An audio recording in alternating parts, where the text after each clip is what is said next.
जब भारत आजाद हुआ तो सवाल सिर्फ आजादी का नहीं था।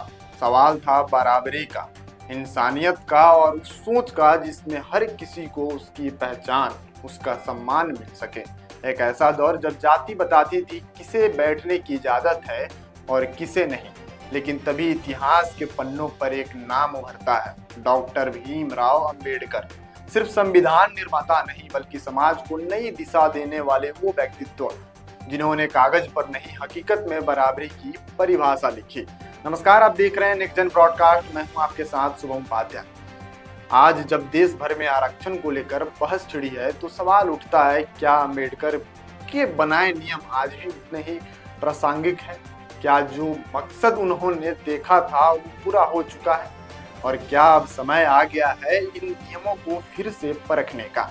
आइए इस रिपोर्ट में समझते हैं भीमराव अंबेडकर की सोच, उनके बनाए कानूनों का तर्क और जानते हैं क्यों आज भी उनके विचार बहस के केंद्र में हैं। सबसे पहले बात करेंगे भीमराव अंबेडकर की शिक्षा और संघर्ष की।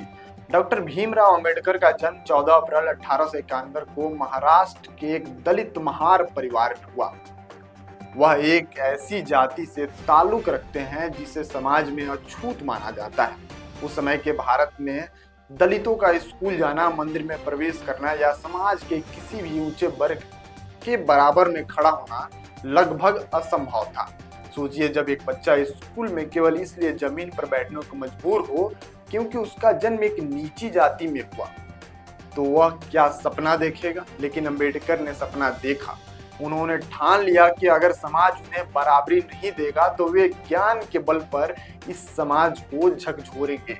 शुरुआती पढ़ाई उन्होंने एलिफिंस्टोन कॉलेज बॉम्बे से की, जहां वे अपने समुदाय के पहले छात्र थे। फिर उन्हें बड़ौदा राज्य से स्कॉलरशिप मिली, जिससे वे अमेरिका की कोलंबिया यूनिवर्सिटी पहुंचे। वहां से उन्होंने अर्थशास्त्र में एमए किया और फिर 1917 में पीएचडी की उपाधि प्राप्त की। उनकी थीसिस थी एंशिएंट इंडिया कॉमर्स, जिसमें उन्होंने भारत के आर्थिक इतिहास पर गहन शोध किया। इसके बाद वे इंग्लैंड गए, जहां उन्होंने लंदन स्कूल ऑफ इकोनॉमिक्स से डीएससी की उपाधि और ग्रेस इन से कानून की पढ़ाई की। यह केवल शिक्षा प्राप्त करने की कहानी नहीं थी, बल्कि यह उस सामाजिक सोच को चुनौती देने की शुरुआत थी जो यह मानती थी कि दलितों को सोचने, समझने और निर्णय लेने का अधिकार नहीं है। अंबेडकर ने साबित किया कि जाति से नहीं, काबिलियत से इंसान की पहचान होती है। उनकी पढ़ाई केवल व्यक्तिगत उपलब्धि नहीं थी, वह सामाजिक क्रांति की नींव थी। जिस व्यक्ति ने खुद अपमान का सामना किया हो, वही सबसे बेहतर समझ सकता है कि एक न्याय संगत समाज कैसे बनता है। यही वजह थी कि जब भारत का संविधान बनाया गया तो उन्होंने सिर्फ कानून नहीं लिखे, उन्होंने उन अनुभवों को शब्द दिए जो सदियों से अनकहे थे। इसके बाद बात करें तो आरक्षण की जरूरत क्यों पड़ी। जब उन्होंने अपनी पढ़ाई पूरी कर ली थी तो आरक्षण क्यों जरूरी था। जब संविधान बनाया गया तब समाज में गहरी असमानताएं थी। दलित, आदिवासी और पिछड़े वर्ग सामाजिक, आर्थिक और शैक्षिक रूप से बहुत पीछे थे। अंबेडकर जानते थे कि जब तक सभी को बराबरी का प्लेटफॉर्म नहीं मिलेगा तब तक समानता एक शब्द मात्र रह जाएगा।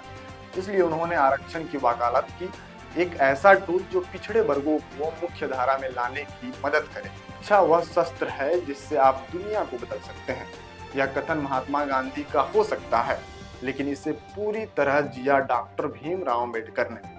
जब भारत जाति व्यवस्था की जंजीरों में जकड़ा हुआ था, तब किसी इंसान की पहचान उसके गुणों से नहीं बल्कि उसके जन्म से तय होती थी। उस समय अंबेडकर ने शिक्षा को हथियार बनाया और समाज की उस सोच को चुनौती दी जो सदियों से लोगों को बांटती रही थी। आरक्षण को विशेष अधिकार नहीं बल्कि समान अवसर दिलाने की कोशिश के रूप में देखा जाना चाहिए। अंबेडकर ने खुद कहा था कि यह एक अस्थायी उपाय है जिसे समय के साथ खत्म किया जा सकता है। जब समाज में वास्तविक समानता आ जाए तब इसको खत्म कर देना चाहिए। मैं आपको बताता हूं कि डॉक्टर अंबेडकर ने संविधान में कौन कौन से बदलाव और प्रावधान किए हैं जिसमें समानता का अधिकार सिर्फ शब्द नहीं बल्कि हकीकत बन सके। अनुच्छेद 14, कानून के समक्ष समानता। राज्य भारत के क्षेत्र में किसी व्यक्ति को कानून के समक्ष समानता या विधियों के समान संरक्षण से वंचित नहीं करेगा। यह प्रावधान इस सोच को समाप्त करता है कि कोई व्यक्ति जन्म, जाति, धर्म, लिंग या वर्ग के आधार पर किसी से बड़ा या छोटा हो सकता है। अनुच्छेद 15 भेदभाव पर रोक। राज्य किसी नागरिक के साथ धर्म, जाति, लिंग, जन्म स्थान या इनमें से किसी के आधार पर भेदभाव नहीं करेगा। यही अनुच्छेद कहता है कि राज्य महिलाओं, बच्चों और दलितों और पिछड़े वर्गों के लिए विशेष प्रावधान बना सकता है। अनुच्छेद 16 सार्वजनिक नौकरियों में समान अवसर। सभी नागरिकों को सरकारी नौकरियों में समान अवसर मिलेंगे। इसके तहत अनुसूचित जातियों, जनजातियों और पिछड़े वर्गों को आरक्षण दिया जाए।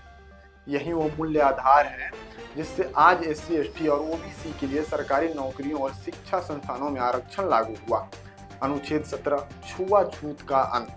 अस्पृश्यता, अनटचेबिलिटी का अंत और उसका किसी भी रूप में निषेध। यह प्रावधान क्रांतिकारी था। पहली बार संविधान ने साफ कहा कि कोई भी व्यक्ति केवल जाति के कारण अछूत नहीं माना जा सकता। अगर कोई छुआछूत करेगा तो वह दंडनीय अपराध होगा। ऐसे अन्य कई अधिकार थे जिन्हें उन्होंने बदल दिया। अब सवाल यह उठता है कि क्या यह आज भी प्रासंगिक है? समय के साथ समाज बदलता है, लेकिन क्या इतनी गहराई से बदला है कि अब आरक्षण की जरूरत नहीं रही? कई लोग तर्क देते हैं कि अब स्थिति बदल चुकी है।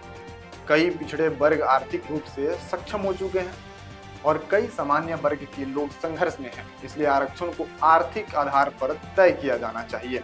लेकिन दूसरी ओर आज भी गांवों और कस्बों में जातिगत भेदभाव हकीकत है। दलितों को मंदिर में प्रवेश से रोका जाता है। ऊंची जातियों के कुएं से पानी नहीं भरने दिया जाता है। नौकरियों और शिक्षा के प्रतिनिधित्व अब भी संतुलित नहीं है। ऐसे में आरक्षण को पूरी तरह खत्म करना न केवल सामाजिक अन्याय होगा, बल्कि डॉक्टर भीमराव अम्बेडकर की उस सोच को भी चोट पहुंचाना होगा जिसमें उन्होंने सामाजिक बराबरी की राष्ट्र की बुनियाद माना था। क्या यह नियम खत्म हो जाना चाहिए? यह सवाल केवल भावनाओं से नहीं, आंकड़ों और तथ्यों से हल होना चाहिए। अगर हम देखें कि क्या वाकई समाज में समानता आ चुकी है, क्या दलितों और आदिवासियों को अब कोई भेदभाव नहीं झेलना पड़ता, क्या उनके पास भी वही संसाधन है जो बाकी वर्गों के पास है?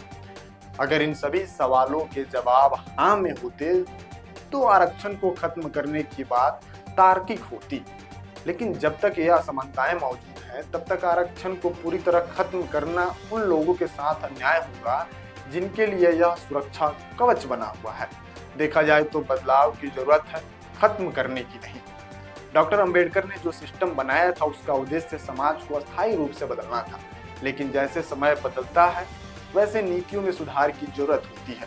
हो सकता है कि अब आरक्षण को और परिष्कृत किया जाए, जैसे आर्थिक और सामाजिक दोनों आधारों पर पात्रता तय की जाए। लेकिन इसे पूरी तरह खत्म कर देना बिना गहराई से विश्लेषण किए अंबेडकर की सोच और संवैधानिक मूल्यों के खिलाफ होगा।